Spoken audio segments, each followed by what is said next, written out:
mengasihi dan menyayangi kita.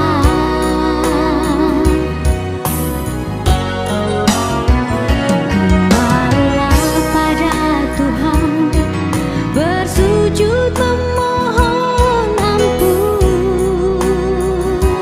padanya. Dia akan memulihkan dan menyembuhkan kita. Dia akan menghapus segala dosa kita, seperti kabut diterbangkan angin.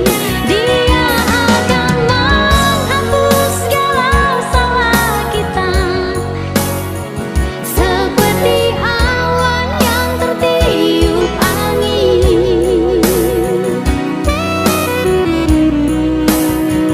Di saat kita mengandalkan Dia, tak sehelai rambut pun akan jatuh dan binasa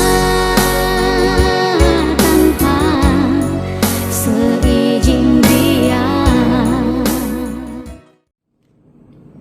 Menjuah-juah, salam, selamat pagi kepada kita semua, saudara-saudara yang kami kasihi dalam Kristus Yesus Tuhan kita, khususnya Jemaat GBKP Klasis Jakarta, Kalimantan.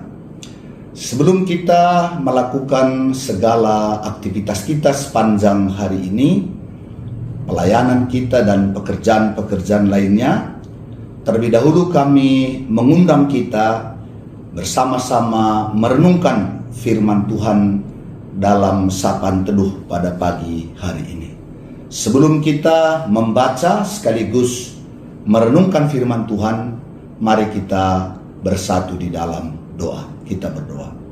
Tuhan Allah Bapa, di dalam Yesus Kristus dan Roh Kudus, kami bersyukur atas penyertaan-Mu, pemeliharaanmu dalam istirahat kami, dan kami bersyukur kalau pada pagi hari ini kami boleh bangun, kami boleh menyambut hari yang Tuhan berikan kepada kami. Dan sebelum kami melakukan segala aktivitas kami mau datang ke hadapan-Mu, kami mau mendengarkan firman-Mu, supaya oleh firman-Mu kami mendapatkan kekuatan untuk melakukan segala urusan kami sepanjang hari ini seturut dengan kehendak-Mu. Kiranya Roh-Mu yang kudus menguasai hati dan pikiran kami, supaya kami boleh memahami kebenaran firman-Mu serta melakukannya dalam kehidupan kami sehari-hari. Berfirmanlah ya Tuhan, kami siap mendengarkannya. Di dalam nama Yesus kami sudah berdoa dan bersyukur. Haleluya, haleluya, amin. Bapak Ibu, saudara-saudara yang dikasihi Tuhan, firman Tuhan yang menjadi nas renungan kita dalam sapaan teduh pagi ini diambil dari Matius 5 ayat 44. Demikianlah firman Tuhan. Tetapi aku berkata kepadamu, kasihilah musuhmu dan berdoalah bagi mereka yang menganiaya kamu. Renungan kita pada pagi hari ini adalah bagian dari pengajaran ataupun khotbah yang disampaikan oleh Yesus kepada orang-orang banyak yang mengikutinya, demikian juga kepada murid-murid yang mendampinginya. Sehingga pengajaran ini sering disebut khotbah di atas bukit. Pengajaran-pengajaran yang disampaikan Yesus di sana, pengajaran-pengajaran yang baru, pengajaran yang selama ini mungkin belum pernah didengar oleh orang banyak, karena termasuk pengajaran yang ekstrim. Dan salah satunya dari apa yang diajarkan oleh Yesus kepada orang banyak pada waktu itu, inilah yang menjadi renungan kita pada pagi hari ini. Bapak Ibu, saudara-saudara yang dikasihi oleh Tuhan, dimulai dari ayat 43, Yesus berkata, kamu telah mendengar firman, kasihilah sesamamu manusia dan bencilah musuhmu. Kalau Yesus mengatakan kamu telah mendengar firman, berarti inilah yang selama ini diajarkan kepada mereka. Inilah selama ini yang diperdengarkan kepada mereka. Apa itu? Kasihilah sesamamu dan bencilah musuhmu. Apa artinya, Bapak Ibu Saudara-saudara yang terkasih? Kata sesamamu bukan berarti sempit. Orang-orang sesuku kita bukan. Tapi sesama itu yang dimaksudkan di sana ialah orang-orang yang berbuat baik kepada kita. Orang-orang yang melakukan hal-hal baik kepada kita, menghormati kita, membantu kita. Sehingga orang-orang yang seperti itu patut kita kasihi. Karena mereka adalah sesama kita. Orang yang memperhatikan dan melakukan yang baik kepada kita. Kemudian yang kedua, bencilah musuhmu. Siapakah musuh itu? Musuh itu ialah orang-orang yang melakukan yang jahat kepada kita, yang merencanakan kegagalan kita, bahkan mungkin merencanakan kematian kita. Dan orang-orang ini sering diajarkan ialah bencilah musuhmu. Artinya bahwa kita juga berhak melakukan hal-hal yang tidak baik kepada mereka yang membenci kita. Mereka yang adalah musuh kita, kita juga berhak melakukannya. Sama seperti mereka lakukan kepada kita. Tetapi aku berkata kepadamu, kata Yesus. Apa katanya? Kasihilah musuhmu dan berdoalah bagi mereka yang menganiaya kamu. Artinya firman yang selama ini didengar oleh orang banyak tidak lagi berlaku. Dan Yesus memberikan pengajaran yang baru, firman yang baru, karena dia adalah Tuhan. Dan dia adalah sumber firman itu sendiri. Sehingga dia berhak, dia berkuasa untuk menggantinya. Dia berkuasa untuk memperbaharuinya. Dan bagaimanakah firman yang baru itu? Firman yang baru itu, kasihilah musuhmu dan berdoalah bagi mereka yang menganiaya kamu. Jadi di sini jelas dan tegas bahwa kita dipanggil mengasihi musuh kita. Mereka yang merencanakan dan melakukan perbuatan-perbuatan jahat kepada kita, mereka yang merencanakan menginginkan kegagalan kita, mereka yang senang kalau kita susah. Dan Yesus memanggil kita, kasihilah musuh-musuhmu. Bapak Ibu Saudara-saudara yang terkasih, bagaimanakah contoh konkret mengasihi musuh itu? Ya, jadi bukan hanya tidak melawan kejahatan mereka, bukan hanya kita tidak berbuat seperti yang mereka lakukan, tapi Yesus mengatakan kasihi. Dan contoh konkret itu sering kita dengar, berilah makan kepada seterumu yang lapar. Jika seterumu haus, berilah dia minum. Wah, inilah tindakan kasih itu. Ya, sekalipun musuh kita, kalau dia lapar, kita beri makan. Kalau dia haus, kita beri minum. Itulah tindakan kasih. Nah, Bapak Ibu, saudara-saudara yang terkasih, dan juga Yesus mengatakan berdoalah bagi mereka yang menganiaya kamu. Apakah tujuan dari pengajaran ini? Apakah manfaatnya? Apakah untung dan berkatnya ketika kita mentaatinya? Bapak Ibu saudara-saudara yang kekasih, pertama, hanya dengan kasih perbuatan jahat dari musuh kita bisa berhenti. Hanya dengan perbuatan baik musuh itu bisa menjadi teman.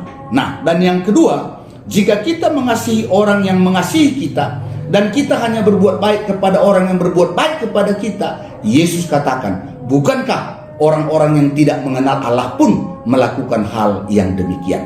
Tetapi kamu harus mengasihi musuhmu, berdoa bagi mereka yang menganiaya kamu, karena Bapamu yang di sorga sempurna. Karena itu kamu pun harus menjadi anak-anak yang sempurna. Luar biasa. Nah, Bapak Ibu, saudara-saudara yang dikasihi Tuhan, nah, apakah yang bisa kita renungkan dari firman Tuhan pada pagi hari ini? Yang pertama, coba tanya kepada diri kita sendiri. Apakah masih ada orang yang kita benci? Apakah masih ada orang yang kepadanya kita menaruh kemarahan? Karena mereka berlaku jahat kepada kita. Karena mereka merencanakan dan melakukan sesuatu yang tidak baik. Dan hari ini, pagi ini, Yesus berkata kepada kita, kasihilah musuhmu. Berdoalah bagi mereka supaya mereka diberkati oleh Tuhan dengan yang baik. Dan kemudian rasa benci yang mereka miliki berubah menjadi kasih kepada kita. Karena Allah mampu melakukan hal-hal yang tidak masuk akal bagi kita, tetapi ketika kita menjalankan perintahnya, Dia akan memberkati kehidupan kita. Nah, oleh karenanya kami percaya firman ini memang bukan gampang untuk dilakukan, tetapi ketika Yesus berkata, kasihilah musuhmu, berdoalah bagi mereka yang menganiaya kamu, artinya kamu mampu kalau engkau mau, karena Tuhan akan menolong kita dengan kuasa Roh Kudus-Nya supaya kita mampu melakukan firman itu di dalam kehidupan kita. Dan hanya dengan itulah maka kita menjadi anak-anak Allah yang sempurna, sama seperti Bapa kita juga sempurna. Selamat pagi, Tuhan memberkati kita sekalian. Mari kita bersatu di dalam doa. Bapa di dalam surga, kami bersyukur atas firman-Mu yang mengajarkan kepada kami supaya kami mengasihi musuh-musuh kami, berdoa buat mereka yang menganiaya kami. Biarlah dengan pertolongan kuasa Roh Kudus-Mu kami dimampukan untuk melakukannya. Sekiranya ketika kami mendengar firman ini masih ada dalam hati kami akan orang-orang yang kami benci, biarlah lewat firman-Mu kami akan mengasihi mereka. Kami akan berdoa untuk kebaikan-kebaikan mereka. Terima kasih Tuhan, kami juga berdoa untuk semua jemaat-Mu yang ada di GBKP Rumbun Banjarmasin. Berkati hamba-hamba-Mu yang melayani di sana, pendeta, pertua diaken, beserta dengan keluarganya dan seluruh jemaat-Mu. Berkati kesehatan mereka, berkati segala usaha dan pekerjaan mereka, demikian juga pelayanan-pelayanan yang boleh dilakukan. Dan biarlah jemaat-Mu yang ada di GBKP Rumbun Banjarmasin, Engkau yang terus pelihara, supaya mereka boleh merasakan kasih kuasa Tuhan, menjaga dan memelihara hidup mereka. Demikian juga seluruh jemaat-Mu dimanapun berada, khususnya jemaat-Mu yang ada di GBKP Kelasis, Jakarta, Kalimantan, beserta seluruh serayan-serayan Tuhan, berkati semuanya supaya setiap kami pada hari ini boleh memuliakan Tuhan dalam seluruh aktivitas kami. Inilah doa permohonan kami, ampunkan kami atas salah dan dosa kami, karena kami datang berdoa di dalam nama Yesus Kristus, Tuhan yang sudah mengajar kita berdoa. Bapa kami yang di sorga, dikuduskanlah namamu, datanglah kerajaan-Mu, jadilah kehendak-Mu di bumi seperti di sorga. Berikanlah kami pada hari ini makanan kami yang secukupnya, dan ampunilah kami akan kesalahan kami, seperti kami juga mengampuni orang yang bersalah kepada kami. Dan janganlah membawa kami ke dalam pencobaan, tetapi lepaskanlah kami daripada yang jahat, karena Engkau-lah yang mempunyai kerajaan dan kuasa dan kemuliaan sampai selama-lamanya. Amin. Salam, Tuhan memberkati kita sekalian.